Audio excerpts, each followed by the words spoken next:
Ngayon naman po mga kababayan, pag-usapan natin, ito namang isa pang Duterte. Isa pang Duterte na kasuklam-suklam. Itong si Sara Duterte po. Bakit ko sinabing kasuklam-suklam? Kasi, kagaya ng kanyang ama at kanyang mga kapatid, wala namang pagmamahal sa bayan ng mga ito. Tingnan ninyo si Sara. Nasaan ba ang pagmamahal niyan sa bayan natin? Ni walang tahimik, walang komento. Kung sa bagay naman nga kasi, si Miss No Comment ito eh. No comment. Kahit ano'y tanong mo, no comment. Tsaka isa rin po ito na hindi marunong magsalita. Walang katuturan magsalita. Hindi alam ang ginagawa, hindi alam ang mga isasagot sa mga tanong. Kaya ang pinapasagot niya yung mga undersecretary niya. Samantalang yung tanong para mismo sa kanya. Ngayon, itong si Miss No Comment, talagang no comment siya hanggang ngayon tungkol dito sa pangbubuli ng China dyan sa West Philippine Sea. Ipinagtanggol pa ng kapatid na isa rin namang walang kwenta. Sabi ni Pulong, bakit daw hinahanapan ng komento itong si Sara tungkol dyan sa West Philippine Sea? Hindi naman daw ito taga-national defense. Alam niyo, buti na nga hindi siya naging Secretary of National Defense dahil disgrasya po aabuti natin ng bansa natin. Kaya naman pala gusto niyang hawakan yung Department of National Defense kasi bukod sa aagawin na niya kay madali niyang ikukodita si Pangulo, papabuiluhin din niya yung mga inchik dyan sa West Philippine Sea. Kaya naman siguro naramdaman na ito ni Pangulong ni PBBM na hindi pwede sa kanyang ipagkatiwala yung national defense. 'Di ba? Ngayon, sabi ni Pulong, kesyo hindi daw trabaho ni Sara ang magpahayag ng komento tungkol dyan sa pambubuli ng China sa atin?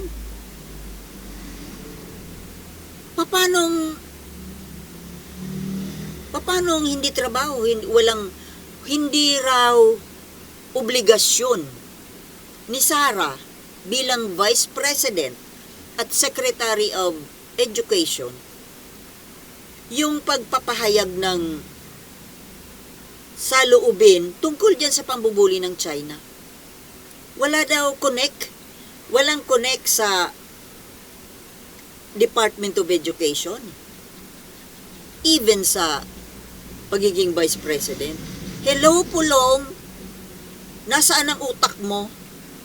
Bilang Vice President, yung kapatid mo, na kung tutuusin, para na rin siyang Pangulo pangalawang Pangulo, kapag kinailangang magpalit ng kahit pansamantala ng Pangulo, di ba Pangulo na rin siya nun? Vice President, magiging President, bakit walang hindi obligadong magpahayag ng tungkol sa ganyang issue? Lahat naman po na Pilipino pwedeng magpahayag. Opisyal ka man ng gobyerno o hindi. Even me, tayo mga ordinaryong mamamayan,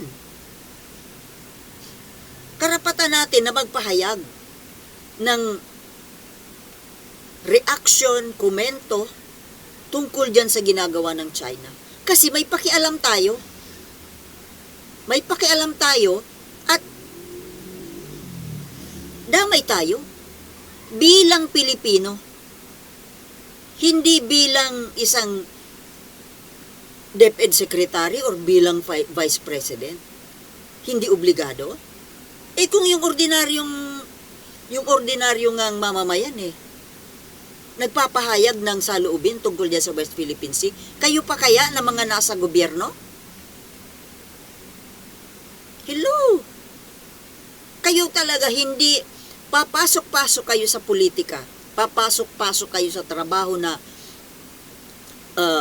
public service, hindi nyo naman pala alam. Hindi ninyo alam ang trabaho ninyo. Even ikaw, Pulong, ano ba ang, may narinig ba kami sa'yo na komento tungkol dyan sa pambubuli ng China? Wala, di ba? Kasi, ang paniniwala mo pala, hindi mo trabaho.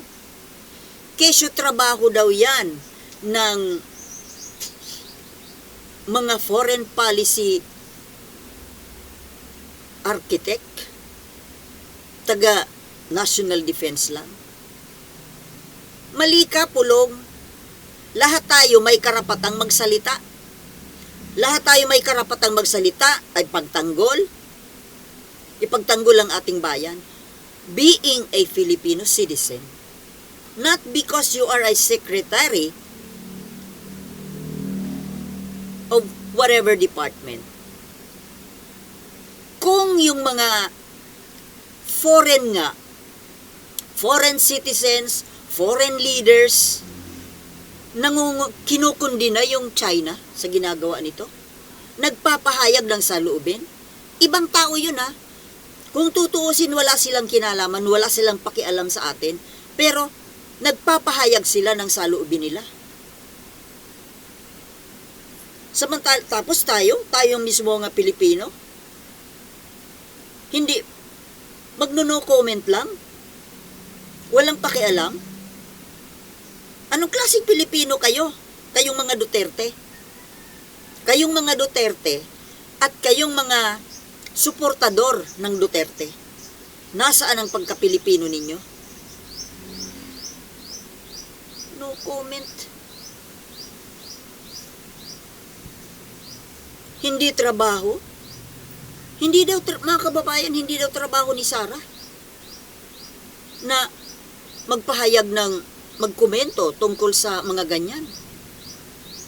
Bakit nung yung tungkol sa mga Afghan refugees, nagpahayag ka, nagkomento ka, nananakot pa nga nun yung tatay mo na ang sabi ni Digong, kapag yan hindi pinagbigyan, gulo yan. Ewan ko ba kung natuloy yung Afghan refugees dito. Wala nang balita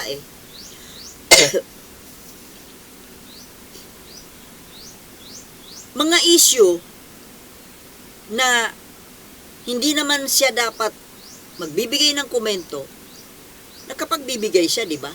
Public statement. Yung tungkol kay Kibuloy, on the rescue kagad siya kay Kibuloy.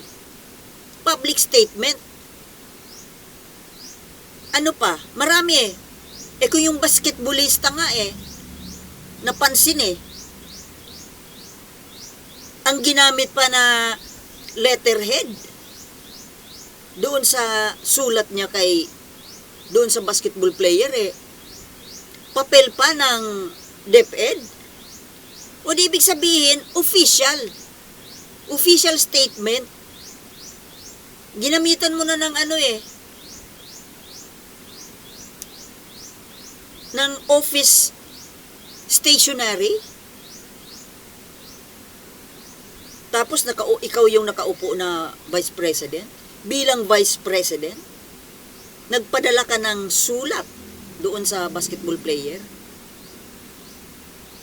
Yun, may panahon ka na nag-effort ka pa na magsulat. Samantalang ito, magpapahayag ka lang naman sa, halimbawa na interview ka. Di ba? Minsan na-ambush interview ka ng mainstream media. Anong sagot mo? No comment. Walang kwentang magiging pangulo. Mga kababayan, please take note of that. Kung ganyan din lang, kung ganyan po ang magiging susunod na Pangulo natin, disgrasya tayo. Disgrasya aabuti ng Pilipinas. Mawawalan tayo ng bansa. Sigurado yan. Kaya kayo po, sana naman, ay hindi kayo kabilang doon sa mga naglilit Sara Lead movement. At ito namang kayong mga Pilipino na mga tagahanga ng mga Duterte, nasaan ang mga utak ninyo? Yan kasi ang pinagpapapanood ninyo, mga DDS vloggers. Siyempre, kung ano napapanood mo, humahanga ka doon, yun ang paniniwalaan mo eh. Dati nagpapapanood din ako ng mga video ng mga DDS vloggers. Yun, si Maharlika, pinapanood ko yan dati. Nakasubscribe pa ako dun eh. O, di ano yung naging takbo ng utak ko? Di ba kapareho din niya? Na-realize ko lang na, teka muna, parang mali na eh. Kasi panayang mura niya eh. At saka halata mo naman na talagang naninira lang talaga. Kaya tinigilan ko kakapanood sa kanya. Ngayon, nakakasagap ako ng mga tungkol sa pinagkukukuda niya doon sa channel niya through other vloggers. Ayoko na talaga magpunta doon. Nakakarindi pa pakinggan yung boses ng babaeng yun. Ang bastos. Tapos itong mga nagpapapaniwala doon na mga, ewan ko sa inyo, minsan maghahanap ako ng mapapanood. Nakita ko yung title ganito. Parang gusto kong panoorin, kaya lang iba. Talaga sa title pa lang makita mo na paninira sa Pangulo. Ay, hindi ko na pinapanood. Magsasayang lang tayo ng oras dyan. Pero kung manonood kayo sa mga vloggers na pro-government,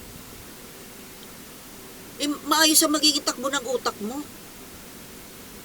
Tinigilan ko na yung panonood kay Maharlika. Tinigilan ko na yung panonood sa mga DDS vloggers. Hindi na. Pro-government na vloggers ang pinapanood ko. May katuturan. May katotohanan. Hindi itong sa mga DDS vloggers na to na puro kasinungalingan eh. Puro paninira. Wala nang nakikitang mabuting gawa yung Pangulo.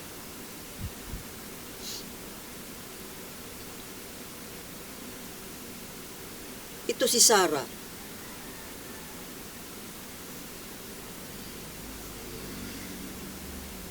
Alam na natin kung anong kahihinat na ng bansa natin kapag yan si Sara ang pinili ninyo na iluklok na susunod na Pangulo. Disgrasya po ang Pilipinas. Sigurado yan. At maraming ipapakulong yan. Mga pro-government vloggers. Mas matindi yan sa tatay niya eh. Kumbaga matigas ang ulo, sutil, takot nga si Duterte dyan. Ultimong si Duterte, takot kay Sara. Kung gaano kabangis itong si Duterte, Digong, ay di 10 kaulit itong anak na babae. Kaya gugustuhin nyo ba na? Ngayon, pag magsalita siya, magbasa dyan sa mga interview o kaya kanyang mga public statement, kitang-kita mo naman ang pagkahina ng utak eh. Lagi nagbabasa. Ano ba yan? Di ba makapagsalita na hindi nagbabasa? Yung bang sariling galing sa puso, galing sa sariling utak? O bakit kami mga vloggers? Spontaneous? Lalo yung mga nagla-live, spontaneous yun. Walang script.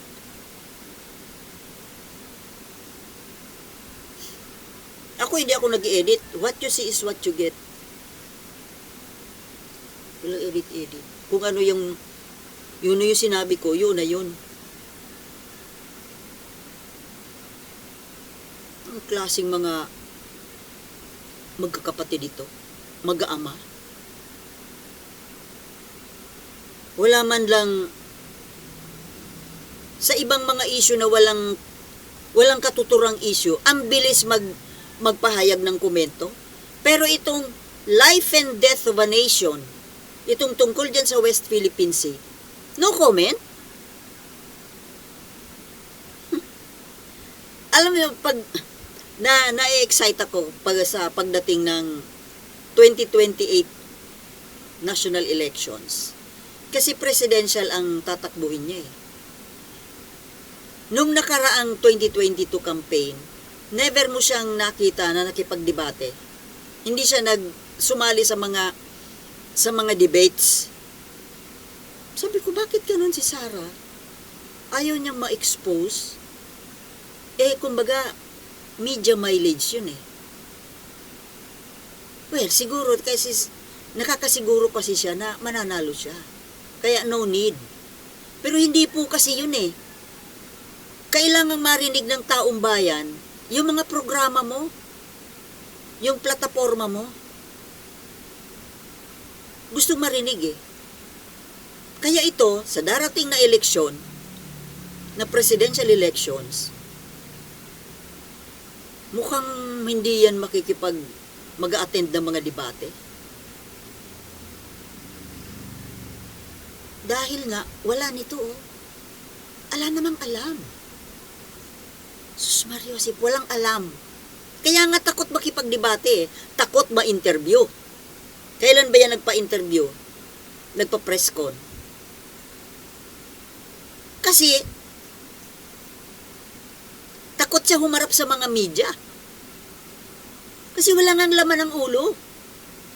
Kaya gustong-gusto nila na patalsikin si Bongbong Marcos nang sa ganon maupo na siya ng Pangulo, maging Pangulo siya na hindi dadaan sa mga presidential debates. Dahil talagang makikita kung hanggang saan ang talino niya, kabubuhan niya.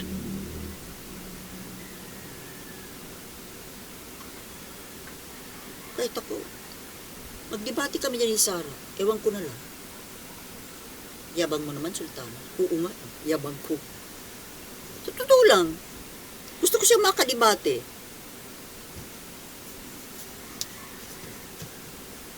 Sana nga eh. Ang mga tao kasi, biruin mo yun, hindi nag-appear sa debate, pero nanalo. Well, kung sa bagay, ang nagpapanalo kasi doon, mga Marcos loyalist.